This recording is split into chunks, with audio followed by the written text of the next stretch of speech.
egin dituen analizietan ikusten duguna da euskal populazioa, guk analizatu ditugun populazioak nolabait sailkatzen direla Kantabriar isurialdean dauden beste populazio batzuekin.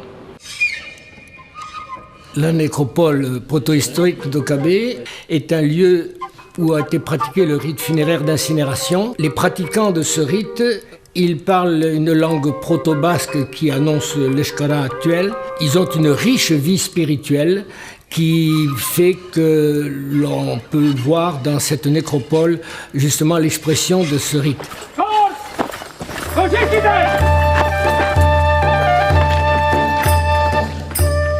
Populuen izenaz eta beste zenbait gauzaz badakigu, baina hizkuntzari dagokion kontuetan oso gauza gutxi esan ziguten.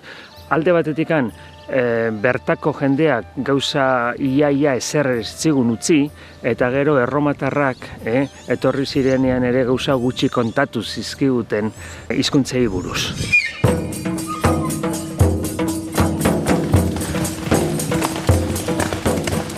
Kultura idatzia eta nolazbaiteko gizarte mailako funtzio larrienak ez daude euskararekin lotuta, baina noski hau ez da bakarrik Erdiaroan gertatzen dena, askozaz berandu arte ere gertatzen den kontua baita.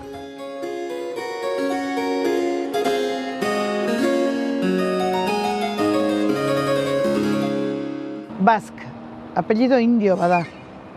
Esan nahi du, noizbait, nahastu egin dela, hango emakume bat, bertako hemengo arrantzale batekin, eta Bask jarri diote deitura.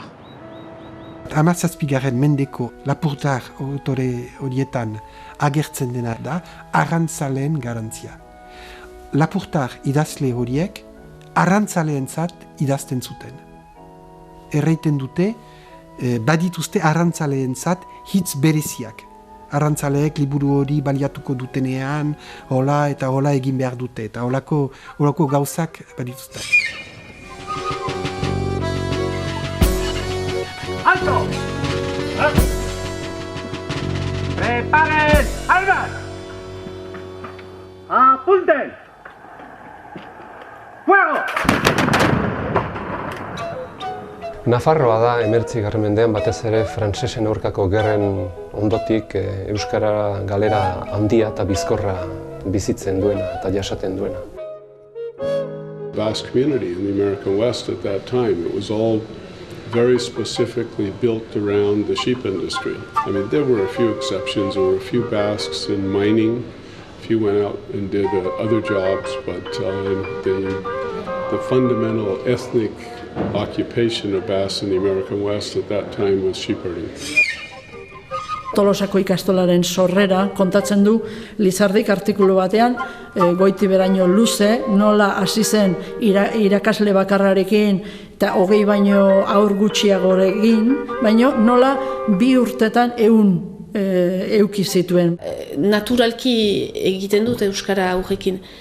Ne ahemana eliteke posible espanu euskaraz egiten aurrekin. Ez dut beste hizkuntza batean ber afektibitate maila emaiten ahal. Nire aurretendako dutan maitasuna ez dut transmititzen ahal frantsesez. Zergatik eta nola asmatu du gure hiztun kate aski txiki, baina oso luze honek horrelako lizerik eta etengabeago egiten eta hainbeste irauten.